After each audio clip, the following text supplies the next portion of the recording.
Shalom, sur le sujet que nous avons annoncé hier, surveille tes frontières, et je crois que nous venons déjà de faire la première partie, et ceci sera donc la deuxième partie. Le Philistin d'hier ou de l'Ancien Testament, c'est le Palestinien d'aujourd'hui.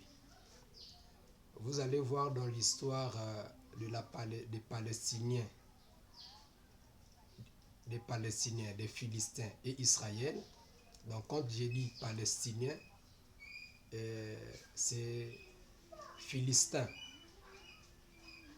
Depuis l'Ancien Testament avec David, vous allez voir que Goliath était palestinien ou philistin. Vous allez voir aussi que Samson, le Danite, était capturé par des Philistins et amené à Gaza en prison. Vous allez voir aussi avec Gédéon, c'était toujours les Philistins. Même avec Shamgar, c'était toujours des Philistins. Alors donc l'histoire des conflits avec entre les Philistins, qui sont les Palestiniens, la ville de Gaza, Israël, et cette histoire remonte depuis la nuit des temps.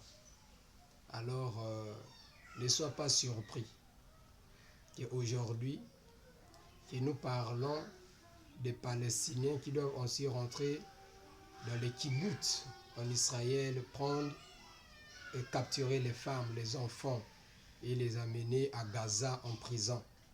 Depuis l'Ancien Testament, cela se faisait. Alors nous prenons simplement ces choses qui se passent dans le naturel et nous l'appliquons dans le côté spirituel. Que les esprits, les démons, Satan avec ses anges sont toujours, depuis qu'il a été chassé au ciel, en train de combattre les enfants de Dieu, les garder en captivité, les maltraiter, les malmener. Et à chaque fois que ces enfants de Dieu font quelque chose qui est contraire à la parole du Seigneur. Mais nous nous souvenons aussi que Dieu a dit dans les psaumes qu'il n'abandonnerait jamais son alliance qu'il a établie avec ses enfants.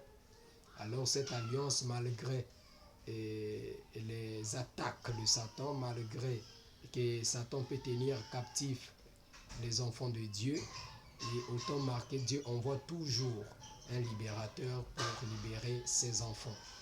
Et toi, fils de Dieu, toi, fille de Dieu qui m'écoute, prends conscience, vais sur tes frontières et ne te laisse pas entraîner à chaque fois dans de mauvaises choses.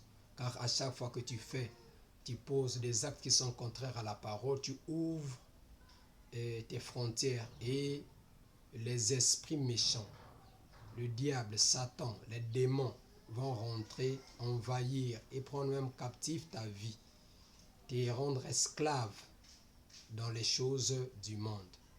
Mais nous faisons cette vidéo pour attirer l'attention des enfants de Dieu, de rester vigilants, de garder le feu toujours allumé et de ne pas baisser la garde, de rester toujours en alerte et de rester toujours dans le qui-vive pour ne pas être surpris par l'ennemi.